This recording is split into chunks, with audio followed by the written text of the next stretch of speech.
Minha namorada me humilhou na frente de todos, mas esqueceu que o carro de luxo era meu. Quando minha namorada saiu e me viu caminhando em volta de um Rolls Royce, ela me empurrou para longe do carro com desprezo. Disse furiosa: "Sai de perto do carro do meu amor, criatura miserável. Não quero que você suje ele."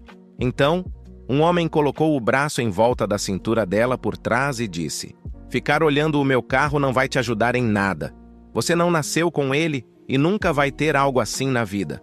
Ao olhar para as duas pessoas na minha frente, percebi que talvez tivesse sido enganado esse tempo todo. Minha namorada nem sequer ficou envergonhada por ter sido pega me traindo. Pelo contrário, ela disse tranquilamente: "Eu só estava com você para você fazer meus trabalhos da faculdade." E continuou: "Agora não preciso mais fingir. Vamos terminar." Depois disso, ela abraçou o cara e entrou no Rolls Royce junto com ele. Aos poucos, me recuperei do choque. Peguei o celular e disquei para a polícia. "Oh, alô, quero denunciar um caso. Meu Rolls Royce, avaliado em 15 milhões, foi roubado durante as férias de verão. Minha namorada, Carla Nogueira, sempre estava tão ocupada que eu mal conseguia falar com ela. Então, no primeiro dia do semestre, resolvi ir até o dormitório dela com um presente para fazer uma surpresa. Assim que cheguei ao prédio do dormitório, vi um carro que me parecia familiar. Enquanto eu caminhava em volta do carro, Carla saiu do prédio. Ao me ver, me olhou com desdém e disse: "Dá para parar de ficar olhando o carro dos outros desse jeito? Que vergonha!" Eu estava prestes a explicar que o carro era meu e que só estava curioso sobre como ele foi parar ali depois de eu tê-lo levado para lavar. Mas, antes que pudesse falar algo, um homem abraçou Carla e a beijou bem na minha frente. Ao ver minha cara de surpresa, ele riu e perguntou: "Amor, você não me disse que já tinha terminado com esse fracassado faz tempo? O que ele está fazendo aqui ainda?" Eu queria perguntar quando foi que terminamos, mas Carla apenas me lançou um olhar de desprezo e respondeu: "É típico de um pobre coitado que não sabe aceitar o término." O homem, percebendo que eu olhava para o Rolls Royce de vez em quando, não conseguiu segurar o riso novamente. "Cara, não adianta nada ficar babando no meu carro. Você não nasceu com ele e nunca vai ter nada parecido na vida." Carla deu um sorriso que eu nunca tinha visto antes e completou: "É isso aí. Sai de perto do carro do meu amor. Não quero que você suje ele." O homem deu de ombros e disse despreocupado: "Não tem problema. Deixa ele olhar. Se ele sujar, eu compro outro. Dinheiro não é problema para mim." Eu estava tão perplexo que apontei para o carro e perguntei, desconfiado: "Quer dizer que esse carro é seu?" O homem soltou uma gargalhada, tirou as chaves do bolso e ligou o carro à distância. "E se não fosse meu, como eu teria as chaves? Além disso, se não é meu, pode ser o seu?" Ao ver ele acionar o carro, entendi imediatamente que ele devia ser um manobrista ou alguém da lavagem de carros. Era a única explicação para ele ter as chaves do meu carro. Respirei fundo e, ao invés de revelar minha identidade, decidi provocá-lo. "Ter as chaves não significa que o carro é seu, né? Esse carro pertence ao herdeiro do homem mais rico de São Paulo. Você não é ele." O homem me interrompeu com um sorriso presunçoso. "Shh, fica na sua, não gosto de ostentar. Mas já que você tocou no assunto, tá bom, eu admito. Eu sou o João Vitor Cruz, o filho do homem mais rico daqui."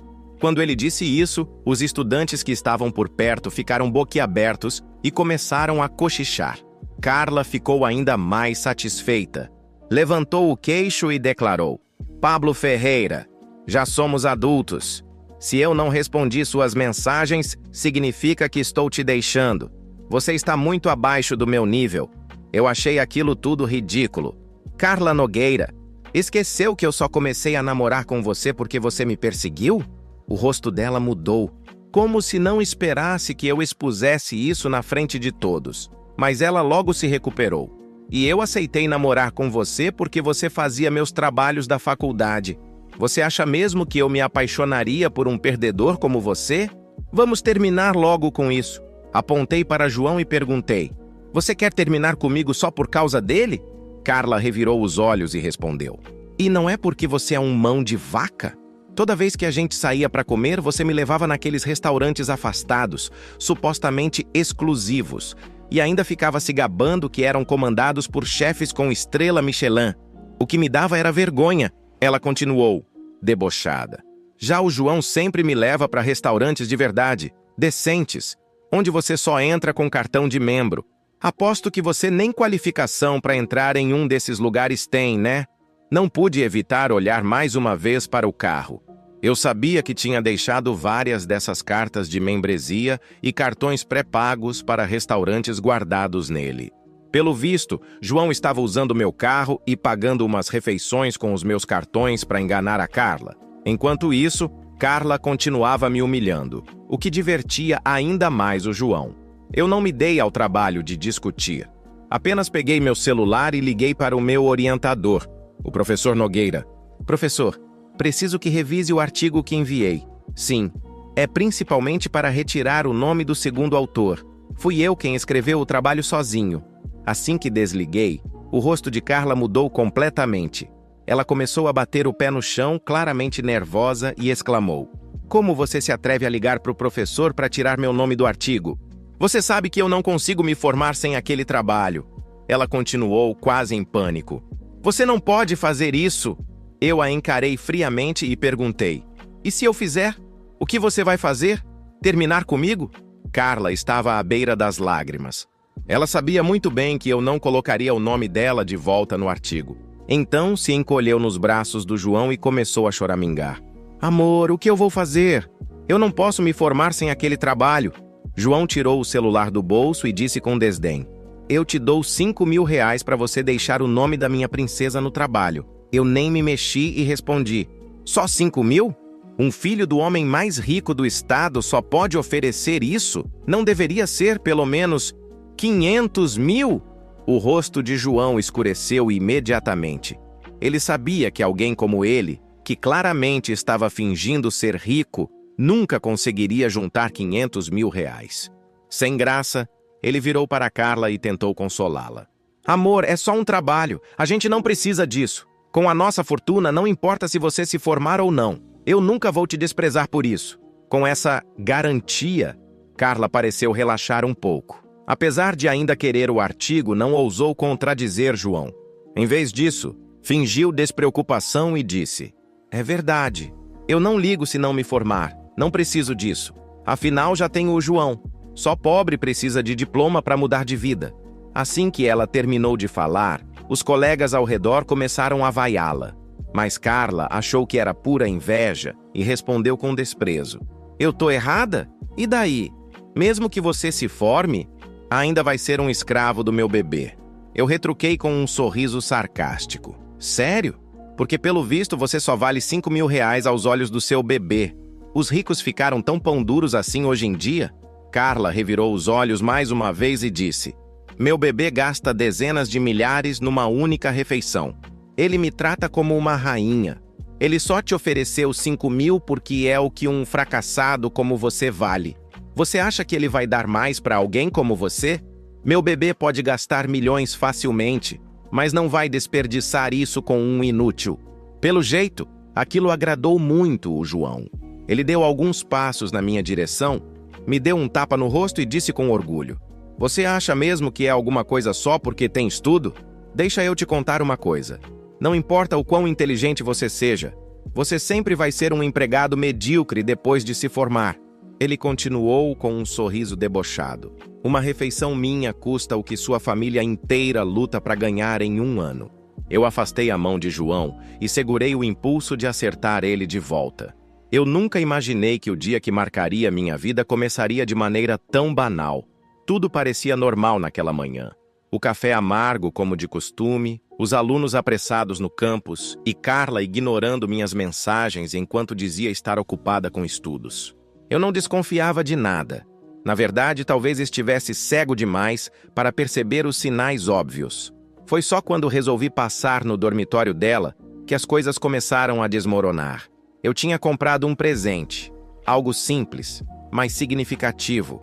Era uma maneira de surpreendê-la, de tentar reacender algo no relacionamento que parecia estar esfriando. Ao chegar ao prédio, vi um Rolls Royce preto estacionado na frente, brilhando sob o sol. Era idêntico ao meu, O que não seria tão estranho se eu não tivesse levado o carro para a lavagem naquele mesmo dia. Eu me aproximei, inspecionando. O carro parecia familiar. Olhei para a placa e o choque foi imediato. Era meu carro. Minha cabeça girava, tentando entender como aquilo era possível. Nesse momento, a porta do dormitório se abriu. E lá estava Carla, linda e elegante, mas com um olhar que eu não reconhecia. Ela franziu o rosto ao me ver perto do carro. Dá para parar de ficar babando no carro dos outros. Pablo? Que vergonha, meu Deus! Ela disse com desprezo, como se estivesse falando com um estranho. Eu fiquei paralisado, tentando entender se aquilo era algum tipo de piada. Antes que eu pudesse responder, um cara alto, cabelo bem penteado e sorriso pretensioso saiu logo atrás dela. Ele a abraçou pela cintura, beijando-a na bochecha. Amor, quem é esse cara? Ele perguntou, olhando para mim como se eu fosse invisível. Carla deu de ombros e respondeu com um tom casual que perfurou meu peito. Só um fracassado que não sabe aceitar que acabou. Eu dei um passo para trás, sentindo uma mistura de humilhação e incredulidade. Eu queria perguntar quando foi que acabou, mas algo me dizia que não adiantaria. O cara olhou para o Rolls Royce, depois para mim e soltou uma gargalhada. Tá olhando meu carro por quê, irmão? Não adianta nada ficar sonhando. Você nunca vai ter algo assim na vida. Ele tirou as chaves do bolso e ligou o carro à distância. Um gesto que parecia ensaiado. Carla riu, colocando a mão no peito dele. Vamos, amor, entra logo. Não quero perder mais tempo aqui. Os dois entraram no carro, meu carro, e partiram, me deixando no meio-fio, com o presente inútil na mão e a humilhação queimando meu rosto. Naquela noite eu mal consegui dormir. Revi cada detalhe do dia tentando juntar as peças. Como meu carro foi parar com eles? O que mais Carla tinha escondido de mim? No entanto, a pergunta mais dolorosa era: como eu tinha sido tão idiota para não perceber o que estava acontecendo? No dia seguinte, decidi agir. Liguei para a polícia e denunciei o roubo do carro. Enquanto isso, comecei a investigar por conta própria. Revirei conversas antigas, lembrei de saídas suspeitas de Carla, de desculpas esfarrapadas. A cada nova descoberta, minha raiva crescia. Não era só o carro, era tudo. Ela tinha me usado. E ele, aquele João, um completo desconhecido, estava aproveitando o fruto do meu trabalho. Eu sabia que precisava de mais provas antes de dar o próximo passo. Comecei a monitorar os dois discretamente. Descobri que João era um impostor. Ele fingia ser rico para impressionar Carla e o círculo social dela. Mas o pior veio quando vasculhei algumas contas bancárias antigas que tinha em conjunto com Carla. Ela havia transferido pequenas quantias para ele regularmente, sem que eu percebesse. Aos poucos, o quebra-cabeça se completava. Então, recebi uma ligação inesperada. Era o professor Nogueira, orientador dela na faculdade. Ele parecia preocupado. Pablo, preciso falar com você sobre o artigo que você enviou. Sei que é você quem escreve os trabalhos, mas Carla está insistindo que é coautora. Isso é verdade? A confirmação foi como um soco no estômago. Eu não respondi de imediato, mas naquele momento tomei uma decisão. Eles tinham me humilhado publicamente, me enganado e usado meu esforço para se beneficiar. Eu não deixaria isso barato. Enquanto desligava o telefone, um plano começou a se formar na minha mente. Eu não seria só mais uma vítima de traição e roubo. Não, eles pagariam. Não só com o carro, mas com tudo. A primeira coisa que fiz foi marcar uma reunião com o professor Nogueira para tirar o nome de Carla do artigo. Eu sabia que isso causaria um impacto imediato. Depois disso, entrei em contato com um velho amigo da família, um empresário influente que devia favores ao meu pai. Precisava de ajuda para expor João e Carla publicamente, mas de uma forma que eles nunca pudessem se recuperar. Enquanto isso, Carla começou a perceber que algo estava errado. Ela me mandou uma mensagem. O que você está fazendo? Por que você ligou para o professor? Eu li a mensagem e sorri. Ela estava começando a sentir o gosto do desespero. Respondi apenas: isso é só o começo. Agora, eu estava mais preparado do que nunca. Os dias que se seguiram foram uma mistura de raiva e determinação. A mensagem de Carla, aquele tom de pânico disfarçado, não saía da minha cabeça. Ela sabia que algo estava por vir, mas não tinha ideia do tamanho da tempestade que eu estava prestes a causar. Primeiro, fui até o professor Nogueira. Ele me recebeu com uma expressão confusa, talvez até um pouco desconfiada, mas ouviu tudo o que eu tinha a dizer. Mostrei os rascunhos dos trabalhos que eu havia escrito sozinho e expliquei que Carla não tinha contribuído com nada, exceto pelo nome na capa. Ele balançou a cabeça, visivelmente incomodado. Pablo, você sabe que isso é grave, certo? Tirar o nome dela pode impedir que ela se forme. Eu respirei fundo antes de responder. Professor, ela usou meu esforço enquanto me traía. Não há nada mais grave do que isso. Ele concordou, mas me advertiu. Você tem o direito de reivindicar o crédito, mas esteja preparado para a reação. Pessoas como Carla não aceitam perder sem lutar. Saí de lá mais motivado do que nunca. A sensação de finalmente reaver o controle era viciante, mas eu sabia que ainda tinha um longo caminho pela frente. No dia seguinte, Carla me ligou. Não atendi. Ela ligou de novo. Ignorei. Quando finalmente abri o celular, havia várias mensagens dela, oscilando entre ameaças e súplicas. Pablo, como você pode fazer isso comigo? Você sabe que preciso desse artigo. Se você não recolocar meu nome, eu vou acabar com você. Apaguei as mensagens sem responder. Era inútil argumentar com alguém como ela. Enquanto isso, comecei a rastrear João. Descobri que ele tinha o hábito de ostentar nas redes sociais, publicando fotos em restaurantes caros, festas luxuosas e até ao lado do meu carro.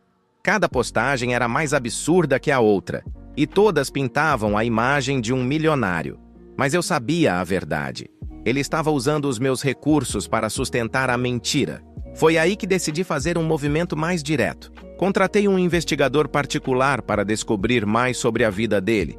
Em poucos dias, tive acesso a informações que João nunca imaginou que alguém descobriria. Ele era um golpista de carteirinha, com um histórico de pequenos esquemas para enganar pessoas.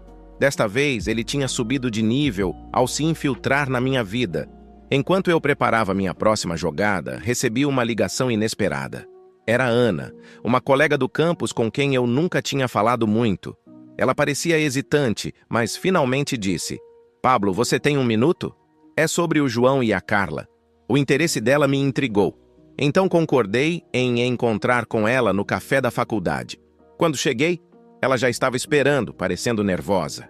Olha, eu sei que isso não é da minha conta, mas eu vi algo que achei que você deveria saber.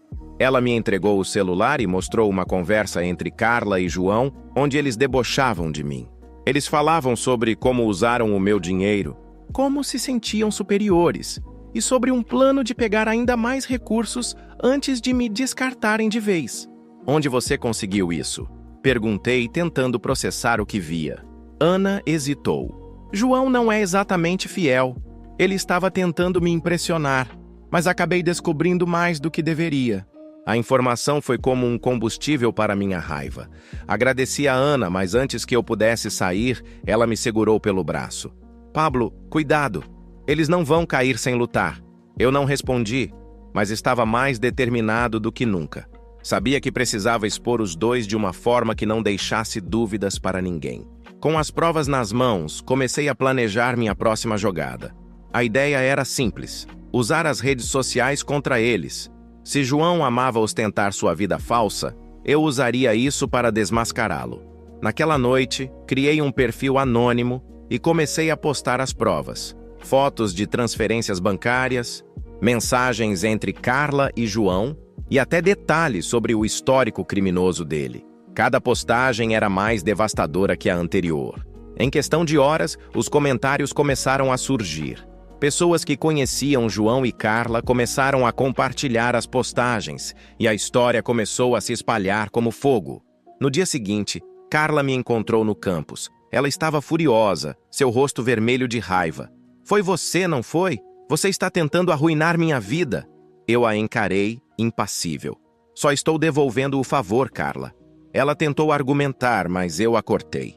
Você brincou com a pessoa errada. Agora, lide com as consequências. Antes que ela pudesse responder, meu celular vibrou. Era uma mensagem do investigador. Ele havia descoberto algo ainda maior.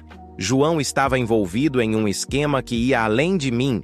Ele estava conectado a uma rede de golpes que incluía outras pessoas importantes, e a verdade estava prestes a explodir.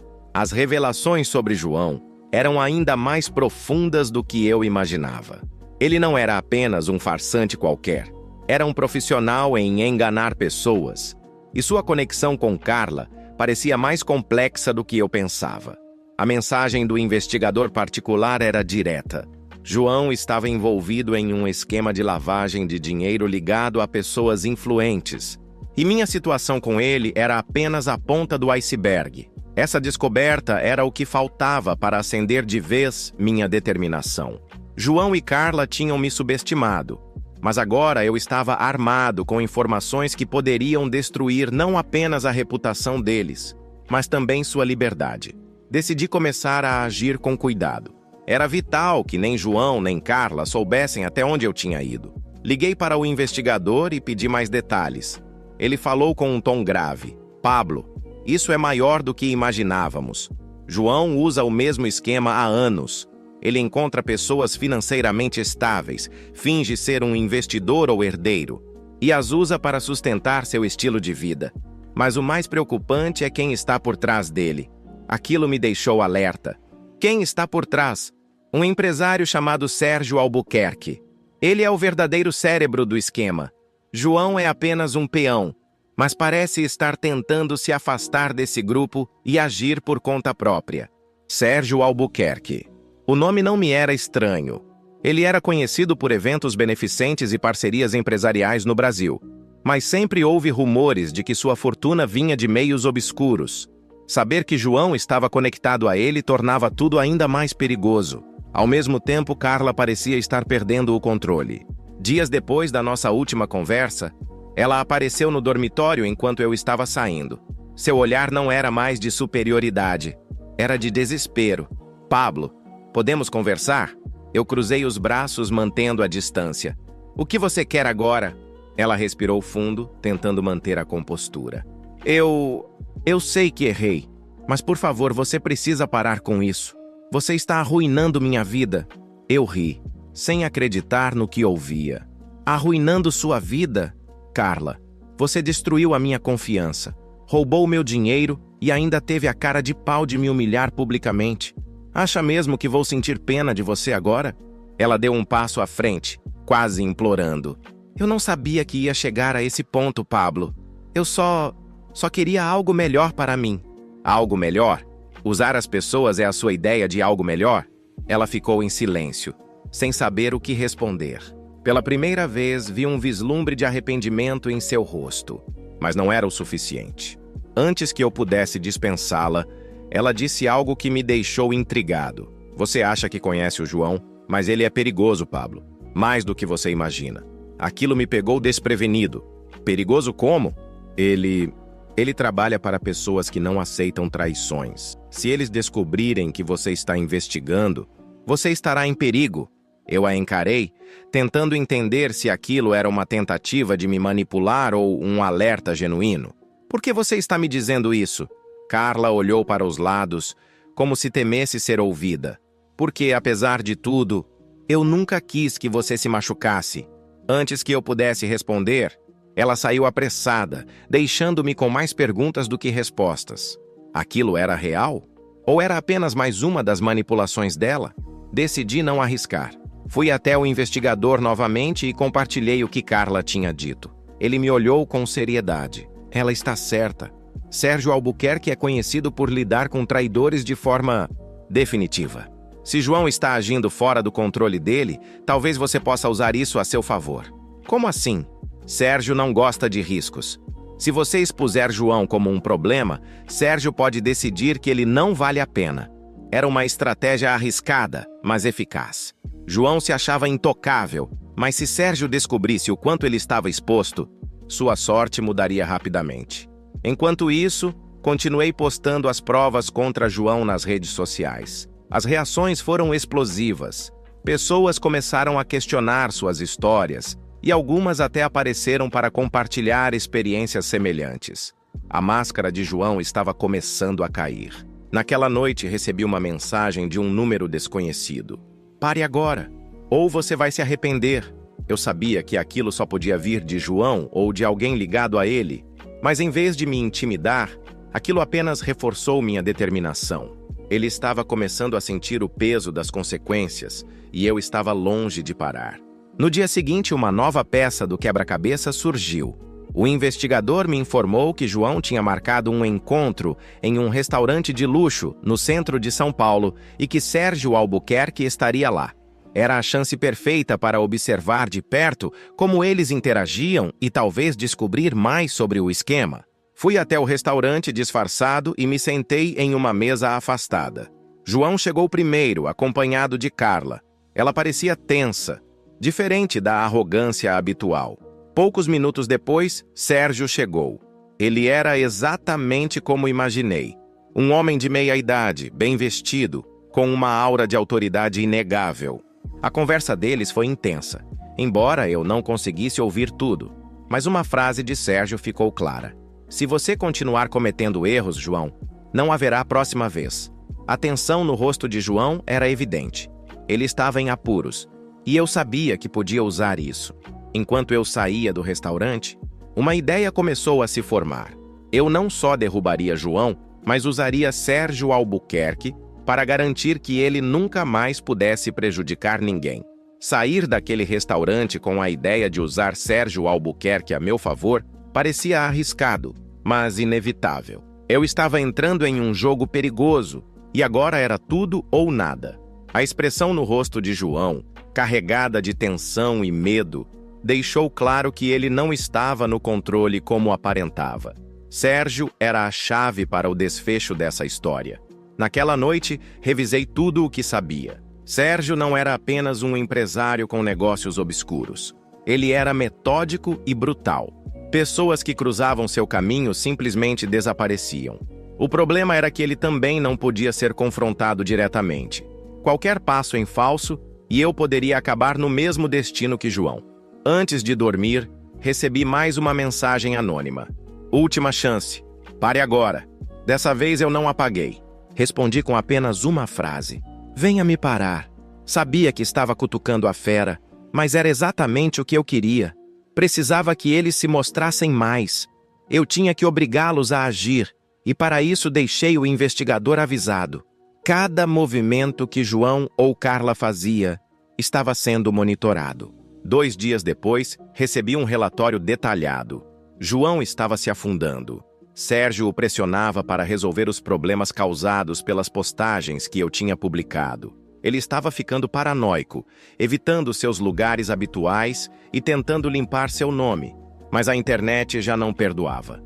A cada prova que surgia, mais pessoas se voltavam contra ele. Mesmo Carla estava começando a sofrer as consequências, sendo ignorada por colegas e humilhada em redes sociais. Mas isso não era suficiente. Eles precisavam de algo mais. Decidi dar um golpe mais direto. Fui até o advogado da minha família, um homem experiente e discreto, e contei tudo. Ele me ajudou a formalizar uma denúncia envolvendo João e Carla no roubo do meu carro e no uso indevido das minhas finanças. A polícia foi acionada, e em menos de 24 horas, João foi intimado a depor. O que eu não esperava era que Carla também fosse chamada. Quando recebi a notícia, quase senti pena dela. Quase. Na manhã seguinte, Carla apareceu no campus. Ela estava irreconhecível. Maquiagem borrada, roupas desalinhadas e olhos inchados. Ela me encontrou no corredor e dessa vez não havia traço algum de arrogância. Pablo, por favor, podemos conversar? Eu a encarei sem dar sinal de empatia. Diga logo o que quer, Carla. Ela engoliu em seco. Você denunciou o João, não foi? Denunciei vocês dois, na verdade. Ela fechou os olhos, como se estivesse tentando manter a calma. Quando abriu, lágrimas começaram a escorrer. Pablo, eu sei que fiz coisas horríveis. Sei que te usei. Mas, por favor, não me deixe cair junto com ele. Ri com amargura. Você acha que merece um tratamento diferente? Carla, você me traiu, me humilhou e roubou meu trabalho. Agora quer piedade? Ela balançou a cabeça desesperada. Eu não sabia no que estava me metendo. João me disse que era só um empréstimo. Ele nunca mencionou Sérgio. A menção ao nome de Sérgio confirmou o que eu suspeitava. Ela também estava com medo dele. Sérgio está pressionando vocês? Ela hesitou antes de responder. Ele acha que eu sei demais. João me colocou no meio disso. E agora ele quer me calar. Era difícil dizer se ela estava sendo sincera ou se tentava ganhar minha simpatia. Mas algo no tom dela parecia verdadeiro. Carla estava aterrorizada. E não era por mim. E por que eu deveria me importar? Perguntei, impassível. Ela olhou ao redor, como se temesse que alguém estivesse ouvindo. Porque ele também vai atrás de você, Pablo. João te expôs e agora você é um problema para eles. Aquilo não era exatamente uma surpresa, mas ouvir as palavras dela tornava tudo mais real. Então, você quer que eu faça o quê? Retruquei. Me ajude a sair disso. Eu posso te dar informações sobre João, sobre Sérgio, tudo o que você quiser. Só me tira dessa, por favor. Eu a encarei por alguns segundos, analisando sua expressão. Havia sinceridade no pânico dela, mas eu sabia que Carla sempre colocava seus próprios interesses em primeiro lugar. Vou pensar. Deixei-a ali, no corredor, enquanto minha mente trabalhava em 1000 possibilidades. Carla poderia ser útil, mas confiar nela seria arriscado. Naquela noite, recebi uma ligação do investigador. Ele parecia preocupado. Pablo, precisamos conversar. Algo aconteceu. Fui até seu escritório imediatamente. Quando cheguei, ele estava com o rosto tenso, os braços cruzados sobre a mesa. João foi visto entrando em um galpão na zona industrial. Sérgio estava com ele. E isso é incomum por quê? O investigador respirou fundo. Porque Sérgio nunca aparece em lugares como esse. E pelo que descobrimos, aquele galpão é usado para resolver problemas. Engoli em seco. Entendi o que ele queria dizer. Sérgio provavelmente estava cansado de João e tinha decidido lidar com ele pessoalmente. Aquilo significava que João estava prestes a ser eliminado. Uma parte de mim queria ignorar aquilo. João merecia pagar por tudo o que tinha feito. Mas outra parte sabia que, se Sérgio eliminasse João, eu seria o próximo. Quero que continue monitorando. Não podemos perder nenhum movimento. E quanto a você? Pensei por um momento antes de responder. Vou garantir que, quando Sérgio terminar com João, ele não tenha a chance de vir atrás de mim. Saí do escritório com uma ideia perigosa. Eu precisava entrar no jogo de Sérgio antes que ele decidisse me colocar como o próximo alvo. Depois da ligação do investigador, a realidade se firmou. Sérgio Albuquerque era um perigo maior do que qualquer coisa que João e Carla poderiam representar. Eu precisava agir rápido e garantir que meu nome fosse apagado dessa história antes que Sérgio tivesse a chance de me considerar um problema a ser resolvido. Nos dias seguintes, as coisas ficaram ainda mais tensas. A notícia de que João havia sido visto entrando no galpão não era apenas um rumor. Uma postagem anônima surgiu nas redes sociais indicando que João havia desaparecido. Era claro que Sérgio estava cortando suas conexões e eliminando ameaças. Foi nesse contexto que Carla me procurou de novo. Desta vez, ela estava ainda mais desesperada. Encontrou-me no estacionamento da faculdade, com os olhos fundos e o cabelo desgrenhado. Parecia que tinha envelhecido anos em questão de dias. Pablo, por favor, a gente precisa conversar. Eu bufei. Carla, já deixei claro que não confio em você. Ela segurou meu braço com força, os olhos marejados de lágrimas. É sério, eu não tenho mais ninguém. Sérgio está atrás de mim também. Eu ouvi João falar sobre você antes de desaparecer, e agora estou sendo seguida. Afastei meu braço, desconfiado. Se você acha que isso é suficiente para eu te ajudar, está muito enganada. Carla puxou algo do bolso. Uma folha dobrada, manchada de suor. Entregou-me, as mãos tremendo. Quando abri, vi uma lista de nomes e transações. O que é isso? Perguntei, ainda tentando entender. Sérgio tem uma rede de pessoas que ele usa para os golpes. João me mostrou essa lista uma vez para me intimidar. Ele disse que se eu saísse da linha, meu nome estaria no final dela. Estudei a lista. Reconheci alguns nomes de empresários famosos e outros que provavelmente eram cúmplices. Se essa lista chegasse às mãos certas, poderia ser a ruína de Sérgio. Mas havia algo ainda mais intrigante. Meu nome não estava ali. Olhei para Carla. Por que ele não me incluiu? Ela abaixou a cabeça. João mentiu para ele. Disse que você era um alvo fácil. Alguém que nunca iria reagir. Mas agora que você começou a se mover, Sérgio te vê como uma ameaça. A revelação me pegou desprevenido. João havia tentado me pintar como um idiota, mas acabou transformando-se em uma ameaça para ele mesmo. Agora eu tinha um trunfo, mas ainda precisava decidir como usá-lo. Antes que pudesse falar, Carla segurou meu braço novamente. Por favor, Pablo, eu sei que você não tem motivos para confiar em mim, mas eu te ajudo. Te dou tudo o que sei sobre João e Sérgio. Só me ajuda a sair disso viva. Eu a encarei por um momento. Havia algo diferente nela dessa vez.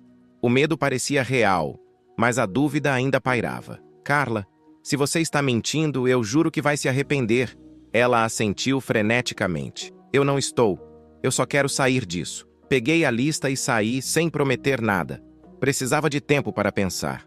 Mais tarde, no escritório do investigador, mostrei a lista. Ele arregalou os olhos assim que a viu. Isso é ouro puro, Pablo. Se levarmos isso à polícia... Interrompi. A polícia não pode lidar com Sérgio. Ele tem influência demais. O investigador ficou em silêncio por um momento, então sugeriu. E se vazarmos para a imprensa? Era arriscado, mas talvez fosse a única forma. Se a lista se tornasse pública, Sérgio seria pressionado de todos os lados. Ele teria que desviar sua atenção para se proteger, o que me daria tempo para me livrar completamente dessa história. Mas antes que tomássemos qualquer decisão, o investigador recebeu uma ligação. Ele atendeu, ouvindo com atenção, e então desligou com uma expressão grave. João foi encontrado. Onde? Morto. A notícia foi um soco no estômago. Apesar de tudo, eu não esperava que Sérgio fosse tão rápido. João tinha sido o último obstáculo direto, e agora estava fora do caminho. O investigador continuou. Aparentemente foi suicídio. Mas sabemos que não foi isso. Eu sabia que estava ficando sem tempo. Sérgio estava eliminando seus problemas um por um e não demoraria para que eu fosse o próximo da lista. Naquela noite, Carla me ligou. Seu tom era baixo, quase inaudível. Pablo, você viu o que aconteceu com o João? Vi. Isso vai acontecer comigo também. E com você. Eu respirei fundo. Não, se você me contar tudo o que sabe. Ela hesitou antes de responder. Ok. Mas precisamos nos encontrar, pessoalmente. Marcamos de nos encontrar em um café afastado no dia seguinte. Enquanto eu me preparava para o encontro, não conseguia deixar de pensar. Sérgio estava eliminando todos os riscos, o que me garantia que Carla não era a próxima peça do seu jogo, ou que eu não estava sendo atraído para uma armadilha. O café estava quase vazio quando cheguei. Carla já estava lá, olhando para a porta a cada minuto. Assim que me viu, veio correndo até mim. Obrigada por vir, disse ela, quase sussurrando. Antes que eu pudesse responder, meu celular vibrou. Uma mensagem de um número desconhecido apareceu na tela. Você tem exatamente 24 horas para parar, ou será o próximo. Olhei para Carla, que percebeu minha reação. É ele, não é? Perguntou, quase em pânico. Sim, ela começou a tremer. Pablo, precisamos sair daqui. Agora, algo no tom dela me convenceu. Saímos apressados, mas ao virar a esquina vi um carro preto estacionado do outro lado da rua. Quando nos afastamos, ele começou a nos seguir. Agora o jogo não era apenas sobre vingança, era sobre sobrevivência. O carro preto nos seguiu por algumas quadras antes de desaparecer em uma curva. Carla estava praticamente sem ar, com as mãos tremendo ao segurar o celular. Ela olhava para trás a cada passo, como se esperasse que algo saltasse das sombras. Pablo, eu disse que eles estavam atrás de mim, disse ela, quase chorando. Eu percebi, Carla. Agora cala a boca e entra aqui. Retruquei puxando-a para dentro de um táxi que passava pela avenida. Dei o endereço do meu apartamento, um local que Sérgio provavelmente ainda não conhecia. O motorista olhou para nós pelo retrovisor, claramente desconfiado, mas não fez perguntas. O trajeto foi silencioso, exceto pelo som nervoso de Carla mexendo nas unhas e olhando para o celular a cada poucos segundos. Quando finalmente chegamos, entrei rapidamente com ela e travei todas as portas. O silêncio no apartamento parecia mais pesado do que o normal.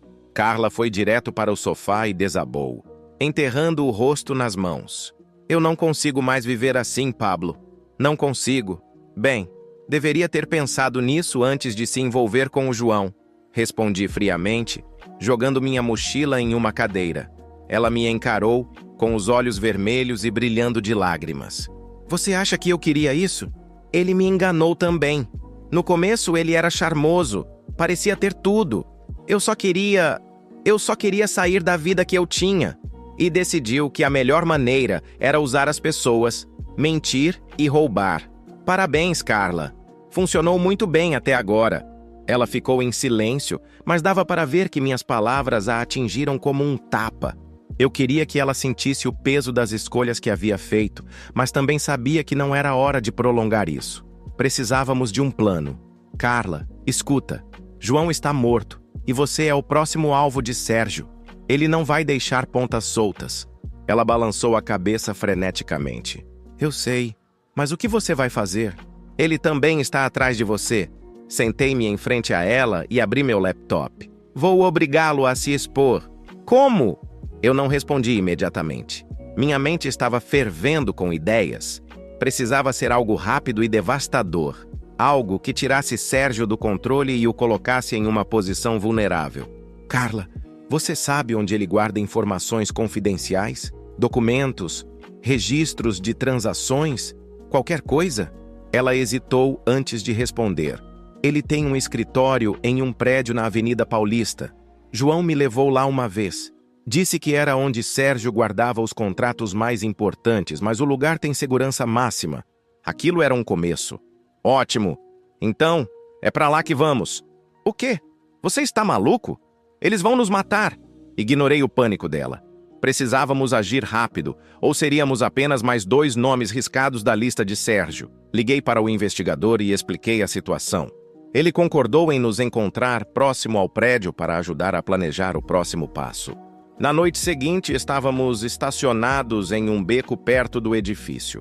O investigador, um homem calmo e experiente chamado Eduardo, nos deu uma análise rápida do local. Sérgio não é burro. Ele tem câmeras por toda parte e seguranças armados no prédio. Não vai ser fácil. Carla já estava pálida e sua respiração era rápida e superficial. Eu não posso fazer isso. Não posso. Carla, você chegou até aqui. Não é hora de desistir, disse Eduardo tentando acalmá-la. Olhei para ela com firmeza. Se você não ajudar, estará morta até o final da semana. Prefere isso? Ela respirou fundo, lutando contra o pânico, e finalmente assentiu. Eduardo conseguiu identificar uma falha no sistema de segurança. O prédio tinha uma entrada secundária que era usada para entregas, com menos vigilância. Ele sugeriu que usássemos isso para acessar o andar onde estavam os arquivos. Quando finalmente entramos, cada passo parecia ecoar pelos corredores vazios. Carla estava agarrada ao meu braço, enquanto Eduardo monitorava as câmeras no celular. Chegamos à sala indicada e começamos a vasculhar os armários e gavetas. Encontramos contratos, extratos bancários e até gravações de áudio que comprovavam as atividades ilícitas de Sérgio. Mas foi quando abri um cofre no canto da sala que encontrei o maior trunfo, um pendrive. Eduardo analisou rapidamente e confirmou. Isso aqui é a bomba. Tem tudo o que precisamos. O alívio durou pouco. Quando estávamos saindo, ouvimos vozes no corredor. Carla congelou e Eduardo gesticulou para que ficássemos em silêncio. Escondemo-nos em uma sala ao lado, segurando a respiração enquanto os passos se aproximavam. Você ouviu algo? Perguntou uma voz masculina grave. Provavelmente os entregadores. Sempre deixam a porta batendo, respondeu o outro. Eles ficaram ali por alguns segundos que pareceram horas antes de finalmente se afastarem. Quando o som desapareceu, Eduardo nos sinalizou para continuar. Saímos o mais rápido possível, com o coração disparado, mas conseguimos escapar antes que alguém percebesse. De volta ao meu apartamento, Eduardo começou a organizar os arquivos do pendrive para enviá-los a jornalistas e autoridades confiáveis. Carla parecia exausta, mas aliviada. Eu, por outro lado, sabia que a luta estava longe de acabar. Na manhã seguinte, Sérgio recebeu um golpe que abalou seu império. Manchetes em todos os jornais expunham seu esquema de lavagem de dinheiro, contratos fraudulentos e conexões com figuras criminosas. A pressão aumentava e eu sabia que ele estava encurralado. Mas então meu telefone vibrou. Era uma mensagem de um número desconhecido. "Você foi longe demais, Pablo. Agora é pessoal." Receber aquela mensagem deixou claro que eu havia cruzado uma linha perigosa. Sérgio não era mais apenas uma ameaça distante. Ele agora estava atrás de mim diretamente. O tom frio e calculado da mensagem ecoava na minha mente, como se fosse uma contagem regressiva silenciosa para algo terrível. Eu mostrei a mensagem para Eduardo, que estava analisando os arquivos do pendrive. Ele franziu o senho, claramente preocupado. "Isso não é blefe, Pablo. Sérgio não é o tipo de homem que manda avisos sem intenção de agir." Carla, sentada no canto da sala, parecia prestes a desmoronar. Ela tinha as mãos entrelaçadas e os olhos fixos no chão, como se estivesse tentando desaparecer. "Eu disse que isso ia acontecer. Eu disse, agora ele vai matar a gente." "Carla, cala a boca", respondi sem paciência. "Se ele quisesse nos matar agora, já teria feito isso. Ele está blefando, tentando me assustar." Eduardo me olhou com seriedade. "E se não estiver?" "Sérgio está encurralado.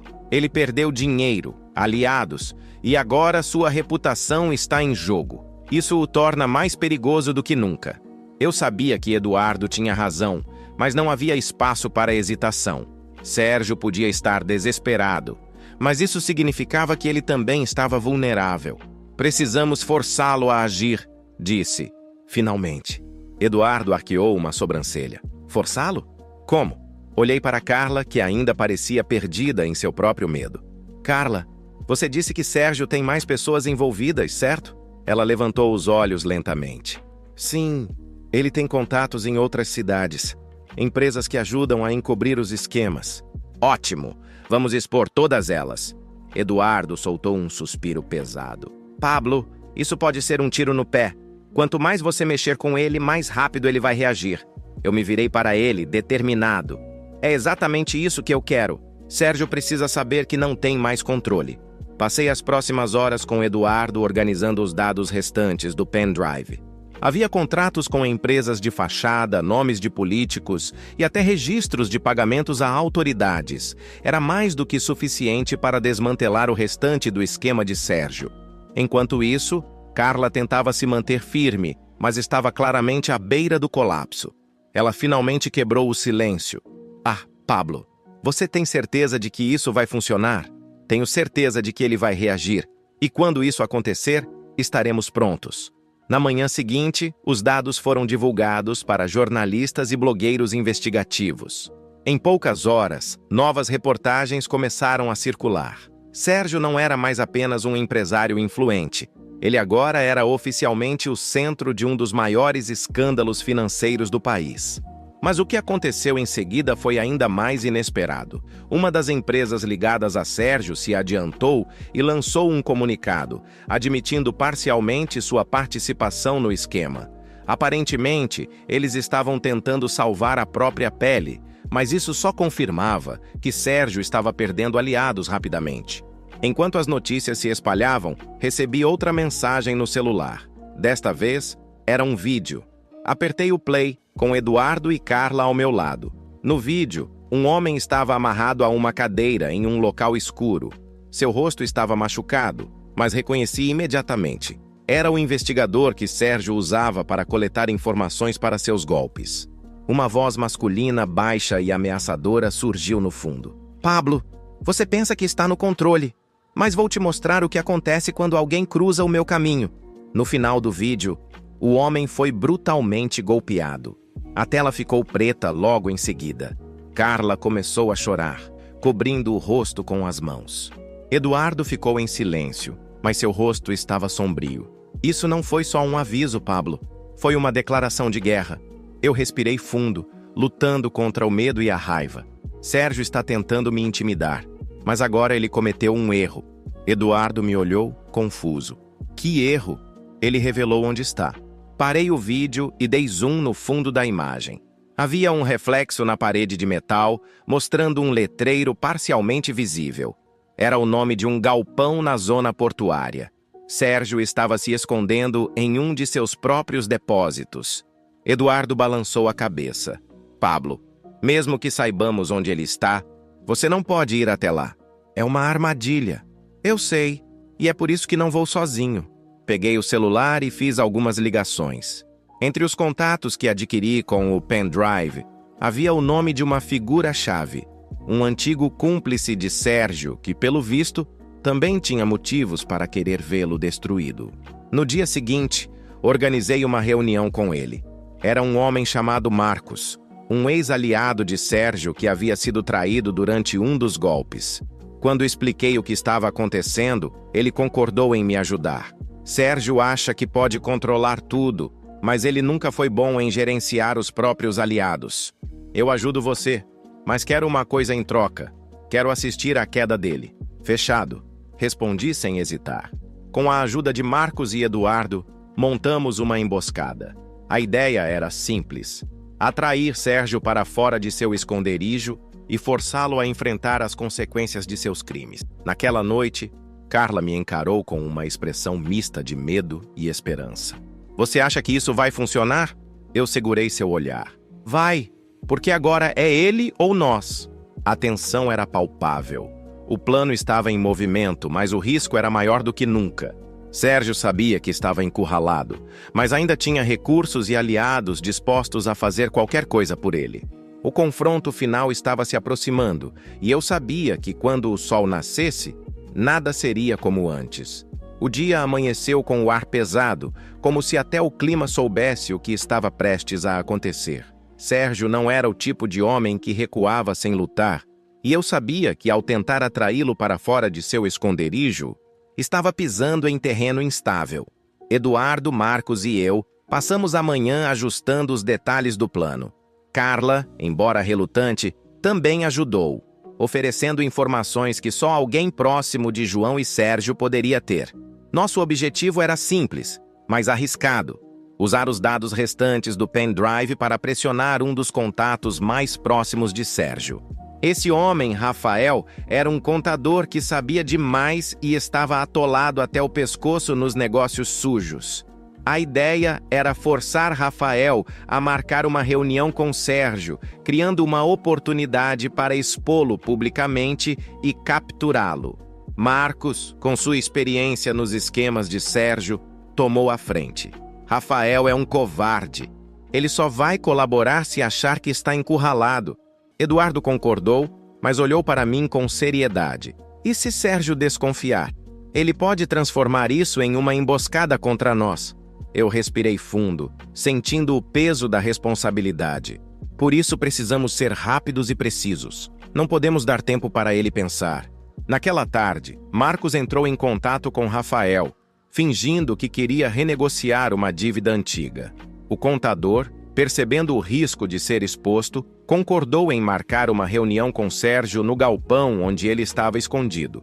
Tudo parecia estar indo conforme o planejado, mas o nervosismo era inevitável. Sérgio não era ingênuo, e a chance de ele antecipar nossos movimentos era real. Enquanto esperávamos o horário marcado, Carla começou a ficar inquieta. Pablo, tem certeza de que isso vai dar certo? E se Sérgio tiver mais homens lá dentro? Eu a encarei.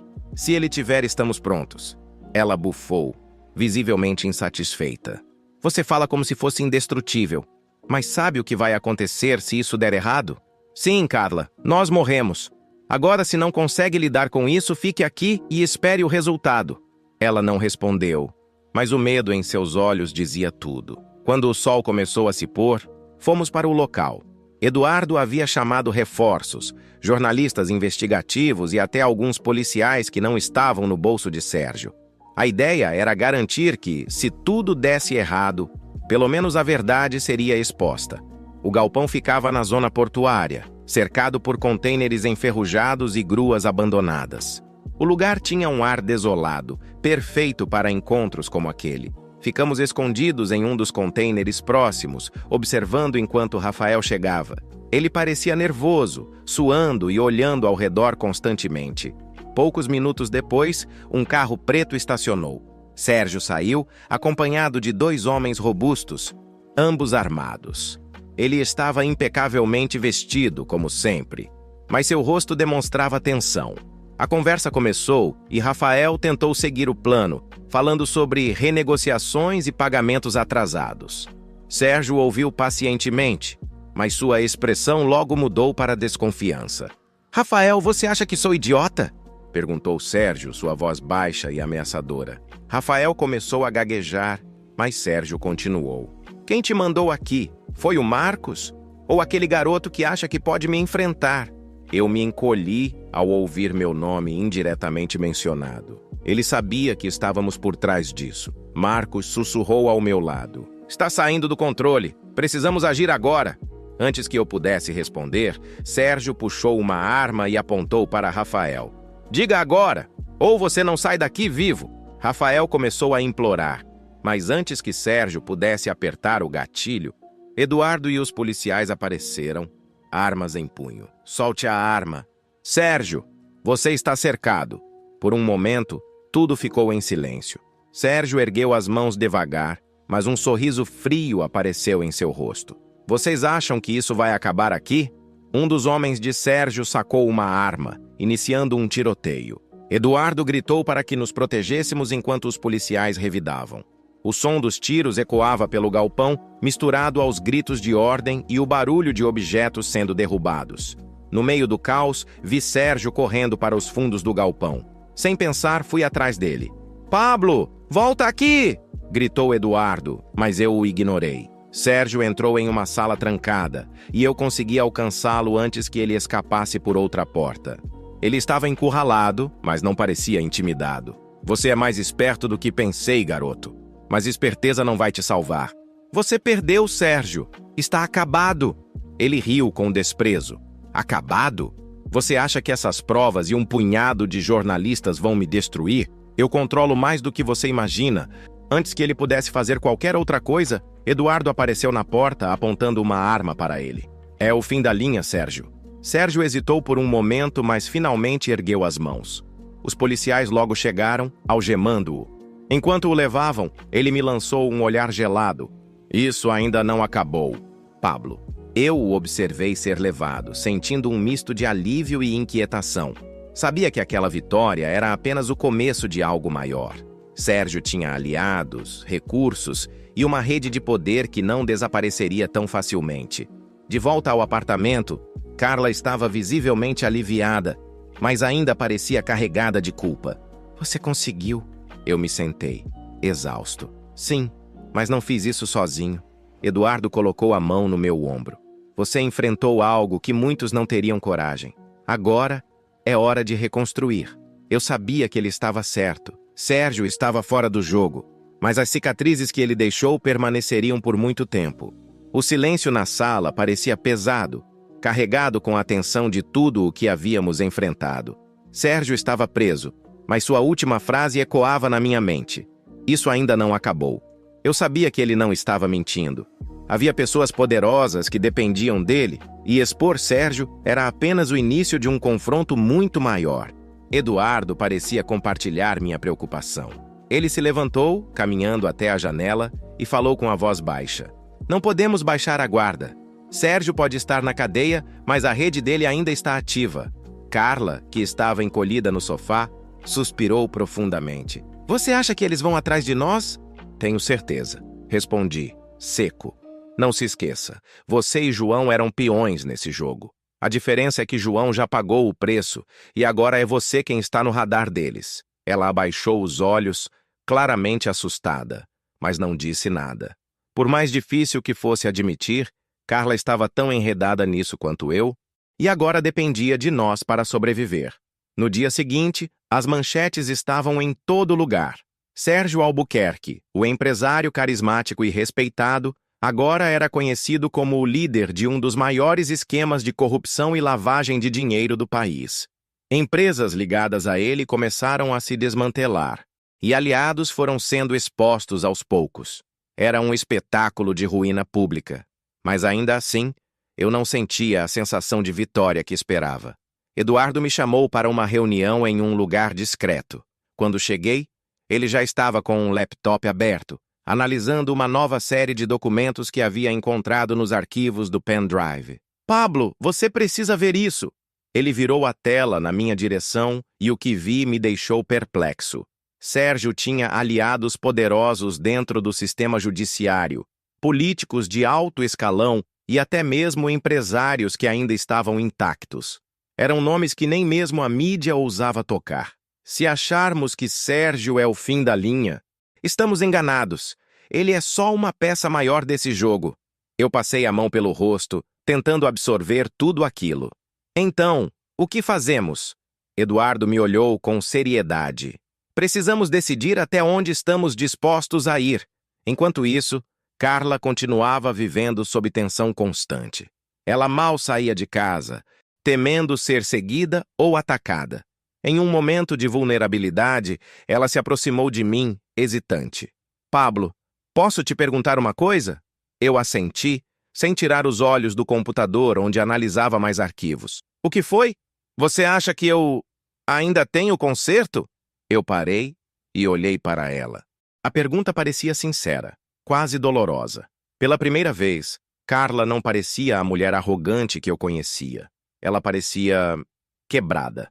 Conserto? Isso depende de você, Carla. Você vai precisar se redimir, mas não é algo que acontece de um dia para o outro. Ela assentiu, mas sua expressão permanecia sombria. Eu só queria não ter arruinado tudo. Então comece agora. Enquanto trabalhávamos para reunir mais provas contra os aliados de Sérgio, uma notícia inesperada chegou até nós. Marcos, o ex-cúmplice que havia nos ajudado a atrair Sérgio, havia sido encontrado morto em sua casa. A polícia declarava que era suicídio, mas Eduardo e eu sabíamos que era outra mensagem. Eles estão cortando as pontas soltas, disse Eduardo sombrio. Carla ficou ainda mais aterrorizada. Marcos ajudou vocês. Agora ele está morto. O que impede que sejamos os próximos? Nada impede, respondi. Mas eles não podem nos eliminar enquanto estivermos no centro das atenções. Era verdade. Com as manchetes ainda fervendo sobre Sérgio, mexer conosco seria arriscado demais. No entanto, sabíamos que esse escudo não duraria para sempre. Uma semana depois, recebi uma ligação inesperada. Era um jornalista com quem Eduardo havia compartilhado parte dos arquivos. Sua voz estava tensa. Pablo, preciso falar com você. Descobri algo importante, mas precisamos nos encontrar pessoalmente. Marcamos no mesmo café onde Carla e eu havíamos nos encontrado semanas antes. Quando cheguei, o jornalista parecia ansioso, olhando ao redor como se esperasse ser seguido. Ele me entregou um envelope com documentos e fotos. Isso foi enviado anonimamente para a redação, disse ele. É sobre o verdadeiro poder por trás de Sérgio. Abri o envelope e fiquei em choque. As fotos mostravam reuniões entre Sérgio e figuras influentes que ainda estavam intocáveis. Mas o que mais me chamou a atenção foi uma lista de transferências bancárias que ligavam diretamente essas pessoas aos golpes que Sérgio comandava. Por que você está me mostrando isso? Perguntei. O jornalista suspirou. Porque Sérgio está tentando negociar um acordo de delação. Ele vai entregar essas pessoas para reduzir sua pena. Meu sangue gelou. Se Sérgio falasse, ele poderia envolver qualquer um, até mesmo nós, se decidisse que isso o beneficiaria. Voltei para o apartamento e compartilhei tudo com Eduardo e Carla. Ambos ficaram em silêncio, processando as implicações. Precisamos agir rápido, disse Eduardo finalmente. Antes que Sérgio tenha a chance de negociar, precisamos expor essas pessoas. Carla, ainda trêmula, murmurou. Mas, e se isso só piorar tudo? Não temos escolha, respondi. Naquela noite, comecei a organizar as informações do envelope. Cada nome, cada transferência, cada reunião, tudo precisava ser exposto. O tempo estava contra nós, mas sabíamos que essa era a nossa única chance de acabar com o sistema que permitia que pessoas como Sérgio existissem. Quando terminei, senti um peso esmagador nas costas. Eduardo me deu um tapinha no ombro. Você está pronto para o que vem depois disso? Eu olhei para ele, cansado, mas determinado. Não importa o que aconteça, Eduardo. Eles não vão me derrubar sem lutar. A manhã seguinte começou com um silêncio desconfortável. Eduardo estava no laptop, organizando os últimos arquivos para enviar à imprensa. Carla, sentada à mesa com uma xícara de café intocada, olhava fixamente para a parede. E eu, sentado no sofá, sentia o peso do momento prestes a explodir. Sabíamos que, uma vez que esses arquivos fossem divulgados, não haveria como voltar atrás. Os nomes expostos incluíam políticos, empresários e até membros das forças de segurança. Eram pessoas com poder suficiente para fazer desaparecer quem cruzasse seus caminhos. Ainda assim, não havia alternativa. Está tudo pronto, disse Eduardo finalmente. Quando eu apertar esse botão, a rede deles vai implodir. Carla levantou o olhar, tensa. E depois? O que acontece com a gente? Eu respirei fundo, tentando manter a calma. Depois nos protegemos como pudermos. Mas, Carla, é hora de você decidir de que lado está. Ela parecia hesitar por um momento, mas então assentiu, os olhos brilhando com algo que parecia arrependimento. E estou do lado certo agora. Eduardo clicou no botão e os arquivos começaram a ser enviados para jornalistas de todo o país. Em menos de uma hora, as notícias começaram a pipocar. Manchetes gritavam os nomes dos aliados de Sérgio, suas conexões com o esquema e os detalhes das transações financeiras. Era um golpe direto no coração do sistema corrupto que sustentava Sérgio e sua rede. No entanto, a reação foi rápida e brutal. Naquela tarde, enquanto eu ainda monitorava as repercussões, recebi uma ligação de um número desconhecido. Atendi, e a voz do outro lado era fria e calculada. Você acha que venceu? Pablo, era um dos nomes expostos nos documentos. Você está brincando com fogo, garoto. Isso não vai terminar bem para você. Desliguei sem responder, mas o recado estava claro. Eles estavam se reorganizando, e a represália viria. Eduardo me alertou para mudarmos de endereço imediatamente. Carla, embora hesitante, concordou. Sabíamos que agora éramos alvos, mas também sabíamos que o dano que causamos era irreversível. Nos dias que se seguiram, assistimos ao sistema de Sérgio desmoronar. Ele havia tentado negociar um acordo de delação, mas as provas já estavam públicas demais para que qualquer acordo fosse eficaz. Em uma audiência transmitida ao vivo, ele foi condenado a uma longa sentença por seus crimes. Mas o preço para nós também foi alto. Eduardo desapareceu após uma reunião com um jornalista, e eu soube, no fundo, que ele havia sido eliminado. Carla, cada vez mais paranoica, decidiu deixar o país, partindo para um lugar onde pudesse começar de novo. Antes de ir, me encarou com um olhar pesado. Pablo, eu nunca vou poder consertar o que fiz, mas obrigada por me dar uma chance de tentar. Eu apenas assenti, sem palavras. E então, restava apenas eu. Com Sérgio preso e sua rede em pedaços, senti um alívio passageiro, mas também uma solidão esmagadora. Não era apenas uma vitória. Era um lembrete do preço de enfrentar o poder. Agora vou explicar o que aconteceu com cada um. Carla. Carla se refugiou no exterior e começou uma nova vida. Embora ainda carregasse a culpa pelo que havia feito, ela encontrou um emprego modesto e permaneceu longe de esquemas ou manipulações. Apesar de tudo, prometeu a si mesma que nunca mais seguiria o mesmo caminho. Eduardo, fiel até o fim, foi morto em circunstâncias misteriosas. Sua morte nunca foi oficialmente investigada, mas Pablo sabe que foi um ato de retaliação pelas informações expostas.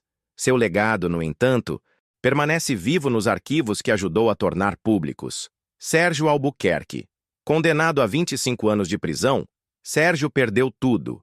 Ele ainda tenta negociar com aliados remanescentes, mas sua influência é praticamente inexistente. Na cadeia, é apenas mais um homem tentando sobreviver. Marcos. Embora tenha ajudado Pablo no momento crucial, Marcos pagou o preço por suas antigas conexões com Sérgio. Sua morte foi um lembrete cruel de que ninguém escapa completamente de um passado sombrio. Os aliados expostos, os nomes revelados nos documentos enfrentaram investigações, escândalos públicos e prisões. Alguns fugiram do país, outros tentaram encobrir seus rastros, mas poucos escaparam ilesos.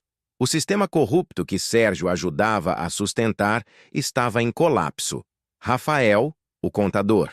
Depois de ser forçado a colaborar, Rafael desapareceu. Suspeita-se que ele tenha mudado de identidade para escapar de qualquer retaliação dos aliados de Sérgio, a mídia e o público. As revelações causaram uma onda de indignação nacional. Protestos e investigações pressionaram o governo a reformar sistemas que permitiram que o esquema prosperasse. O impacto das exposições foi sentido por anos.